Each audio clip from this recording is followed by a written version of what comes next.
Welcome to Last Word. He's Chris Popes. I'm David Jenkins, and Chris, we've been gone a while. We're doing a show. We're doing a show. Wow, that's surprising. We haven't done one in a while. Been a while. You've grown a full bushy beard. A full 2 days. This is what happens. I know. A lot of basketball. A lot of basketball has happened. We had our Christmas tournaments, which, by the way, we were correct picking both winners. But we've had some shake-up at the top. Sikeston's lost a couple straight now. They lost to Chaminade on Tuesday, and I don't think that surprised anybody. Maybe the McClure game on Saturday surprises some people, but Sikeston's got a tough part of their schedule coming up here that in the next few weeks, and they're going to have some tough games to go along with this Chaminade and McClure team. Their next game is on the road at Farmington. They're state ranked, and Farmington. I mean, they're not. I wouldn't say that Farmington's a favorite going into this one, but it's going to be. They're going to have to bring their game, to Farmington. It's always tough going on the road up there for them to play. So potentially, Sikeston could be looking at maybe facing a 3-game losing streak, which, if that happens, it's been a couple years. It's been a long time, and I think they had a little tough stretch a couple years ago. But other than that, it doesn't happen very often. No. One thing that doesn't happen is they don't give up 100 points, which they did to Chaminade, and I looked. I can't see 100 points that they've given up to anybody in Coach Hollifield's tenure. So this is the first time that's ever happened. We're pretty confident with Coach Hollifield's tenure as far as records go and that goes. But I can't think of any time. And I've asked people who would know when they've given up 100 points, and they couldn't think of a time either. So that was, Chaminade's a different beast, and they bigger, stronger, faster than Sikeston, and a lot bigger. You got to remember, Sikeston's still pretty young. They to go on the road to lose to McClure on Saturday, to go on the road to Chaminade. That's tough to do for young kids and for a young team who doesn't have a lot of experience against tough teams like that. And I'm calm down, Bulldog Nation. It's okay. You lost 2 in a row, but you're going to be fine come March and February. Vashon's still going to be waiting for you. St. Mary's might be still waiting for you. So you're going to be okay as far as that goes. Just you got to take your lumps, I think, against these teams to build that. They didn't really have that last year, and they're taking some. Right. These teams are losing to. They're good teams. They're going to help get them ready for the postseason. Because let me tell you, Vashon is playing tough teams right now. They went down to Georgia and played teams and they're ready to play. And so it's good that Sikeston's playing some of these tough teams to get them ready for that. For that potential quarterfinal, I believe, matchup. I'm really impressed with the way Sikeston's played on the inside tonight. They got some big points in there from Jenkins and from Thatch or Thotch as they called him on the Chaminade. We'll call him Chaminade. We'll call him Chaminade since they called him Thotch. Yeah. But I was really impressed with the way they played against the bigs because Chaminade has bigs all over the place, 6'11", which you're not going to see any other time, and so I thought Sikeston played really well inside. They just couldn't slow them down though. Yeah, and it's really, you'd think that coming in, guard play would have been a kind of a strength. Obviously, with Fred and them inside, that guard play would be their next strength. Mm-hmm. They just don't have the outside shot that they've had in the last few years, and that's really lacking, especially against bigger teams that can get out. Right, I started to say it's really tough, and they're 6'6", and they've got their arms up, and it's really tough to shoot over them when you're 5'8", 5'9", I know I heard some of the radio guys say there were some 5'11s. I don't know where those 5'11s are. I didn't see any. 5'8s, 5'9s for side. They look like little JV kids, as you said, or when we were watching it. But yeah, it's tough, and they're going to have to learn to do that because Vashon comes in with some size. They're going to have some size at the guard. They're long, and it's going to be hard for Sikeston to get those shots up. So this is good for them. It's good for them to play this tough competition and to get ready for those tough playoff games down the road. Chaminade hit, I believe, 12 or 13 threes against Sikeston. It'll be a bounce back, I think, to get them a break, get back on the road against Farmington next week, and just have this. They don't play Friday, so they'll have their next game will be a week away. So get a break. Have some practice. Get a home game. Get a home game. Come on. They like playing at home. I'm on the road all the time. Yeah. What is this? Speaking of on the road, we were both on the road tonight. You saw Dexter take down Bloomfield. I saw Charleston beat New Madrid in a SEMO conference matchup. Charleston bounced back from their tough loss to Sikeston. It was close for a couple about 2.5 quarters, and then Sikeston kind of ran away with the annual rivalry game at the Jay's Nest. And Charleston looked pretty good, and this was without Mardarion Clark. They finally kind of utilized their size. We heard about their size coming in. Delantre Fisher, which is now Delantre Gillespie, formerly known as Delantre Fisher. I just learned him as Fisher. Delantre Gillespie. He played the game of his life tonight. He had, I believe, 12 rebounds, 20 points. Big game from him, and they finally utilized that size. And that's something that I kind of want to see. It wasn't Mardarion Clark; it was somebody else for Charleston doing the damage. Yeah, they've been needing someone else to step up, and Sharp is at times has been that guy. But they need someone to step up, every game for them besides Mardarion, and they're good. They're gonna, they've 2 losses this year, both to Sikeston. That's nothing to shake your head at. But they've shown vulnerabilities. They kind of play to their opponents, as you saw in the Christmas tournament when they played Orion. Advance played with them for most of that championship game, and there's teams that can get them, and there's teams out there like Saxony and Crothersville that are licking their chops and think that they have a really good shot to beat them. And Charleston's gonna have to bring their A game. They're gonna have to play really well whenever they play those teams. As the playoff season rolls up. Yeah, I completely agree. They don't have that.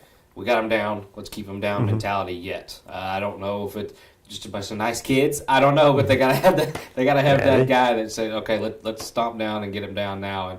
And that kind of puts them in a position. New Madrid had a chance to pull this game out. If you get against a Saxony, you let them hang around for 4 quarters. They got guys that can fill the bucket and potentially pull off an upset. What I would like to see is them come out of the gates just on fire and just rolling. In the games against Orion, in the games against Advance and Donovan, which we saw last week, they kind of come out and they're just kind of going through the motions, and then they'll get a little hot, and then they're just kind of, I want to see them come out with a sense of urgency and just really get after some teams and just put them away early, blow them out early, and just show that, hey, we have that killer instinct. And I think that because you're going to have that against the Saxonies and the Crothersvilles, and because if you don't come out strong and come out with some urgency, you may be down 15 points before you realize it, because they're good teams, both of them. Very true, because those 2 teams are going to be pumped and ready to play Charleston. The other Christmas tournament winner, Dexter at Bloomfield, they're on a pretty hot streak as well. They got a pretty good win over Bloomfield. 7 straight win. It's a good win from them. And talk a little bit what you saw from the Bearcats. Dexter played really well, defended really well for the first 3 quarters. Kind of lost a little bit that sense of urgency in that 4th quarter, and Bloomfield cut it after some big shots, but cut the lead to about 4. But Dexter kind of pulled away late, won by 9. But Dexter's playing well. They're really defending well, which I think kind of spurs their offense. They're never going to score 90, 100 points. They're not that kind of team. They're a team that's going to run their offense. They're going to they're going to defend, and they're going to try to limit your possessions and try to hold you down defensively, and that's what Dexter does. And they're playing really well. Jason Gerald's playing really well. Hit a big shot against Woodland, which I don't know if anybody's seen that, but it was a nice little sequence. Big time. Yeah. 4 seconds left, and they went the length of the floor, and he got a 3-pointer off and hit it at the buzzer. It's just a really nice play. I think I heard Coach Dowdy call that play money. It's something that they work on every day in practice, and it certainly was money in that play. If you haven't seen it, find it. It's on Facebook all over the place. So find it. It was a pretty good play for old Gerald to knock that one down, and to be down to Woodland, who didn't have the greatest showing in their Christmas tournament. There's a way to sneak one out there, Dexter. Yeah, from back whenever I was in school, Dexter and Woodland, it's always the first game back after Christmas, and they're never ready to play. You just never. Plus, you add in, it was homecoming for Dexter last week, which makes it even worse. There's always distractions at homecoming, so you're just not ready to play, and then all of a sudden you find yourself in a ball game, and here we go, and you have to have a kind of almost a miraculous play and shot just to get the win. But Dexter's playing well.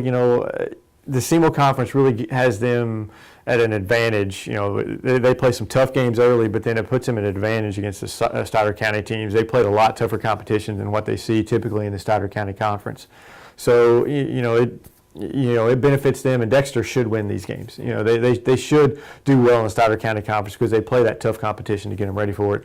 And then they end the year with some tough competition, against some more SEMO Conference teams to get them ready for district. So I kind of like the way their schedule goes, but they're playing well right now, and hopefully they can continue it on. A lot of that conference schedule still have to go, and a lot of the same teams in that conference that will be in their district.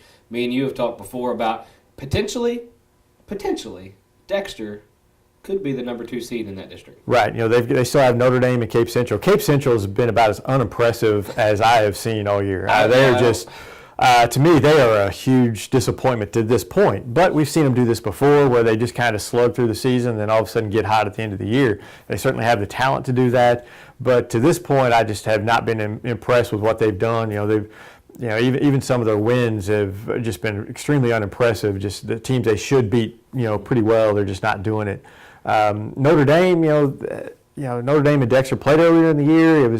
I thought it was, Notre Dame and Dexter, they were about on even par. Dexter, Notre Dame just hit a few more shots than Dexter. I thought Dexter could not easily, but they could potentially beat Notre Dame. So it's conceivable. I would think that probably Dexter is probably not. They'll probably drop one of those 2 games, but or maybe both, or they could win them both. I mean, really, it's pretty balanced after Sikeston. I think the teams underneath them are pretty even, and it could be anybody get that 2 seed. Yeah. Speaking of Notre Dame, they went over to the Houlihan's 3rd annual Houlihan's tournament over at Springfield Catholic. Won that tournament, beat Helias in overtime. The reigning Class 4 3rd place champions. I don't know how they did that. The Notre Dame team that I saw during the SEMO Conference Tournament against Charleston, they don't beat the likes of Helias in that one, but they went over, had a great showing. I don't know if it's just the Catholic school thing going on. They like playing in front of the Fighting Irish there. They're getting better, yeah. and obviously. And so we talk about Dexter being able to get the 2 seed. Notre Dame's playing really well too. Notre Dame's looking at that 2 seed like that's ours. Yeah. Because Notre Dame and From everything I've been seeing score-wise, Notre Dame and Cape Central, I would think Notre Dame would be the favorite against Cape Central if they played right now. And you have, Notre Dame. Of course, those are rivalry games. Who knows?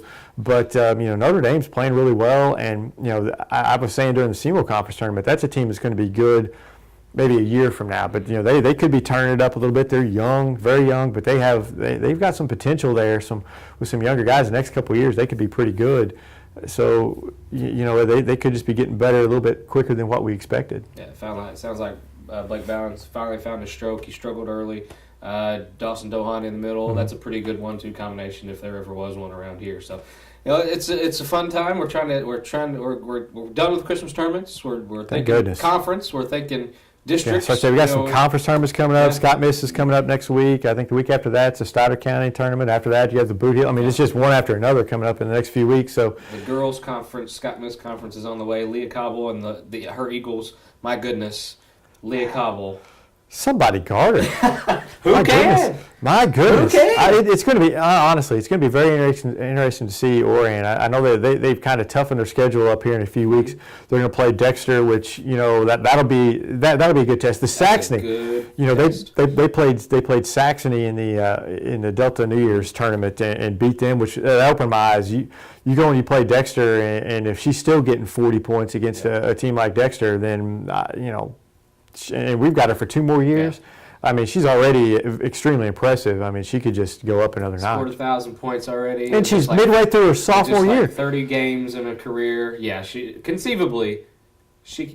flirt with 3,000. But let's get through districts. Let's get a run there. Let's stay healthy. Stay healthy. Another thing, stay healthy. But some other teams are having some problems with girls staying healthy and everything. So you want to stay healthy. But Orion's looking like they could be a state title contender in girls, and Dexter's really starting to play better in Class 4. They're looking for a long term. They have Kristen Garrison coming back here in a few weeks, and so they're really looking to build up their resume. They played some tough teams early, and they're starting to play a lot better. Got for Notre Dame in that district. Mm-hmm. They're better. They're better. Yeah, and Notre Dame girls, just like the boys, they keep getting better and better and better, and we'll see them Thursday night at the field house. So we're back. Lots of basketball. I feel like it was just a whirlwind of basketball talk there. Mm-hmm. It's like 15 minutes is up already, Charlie. Come on now.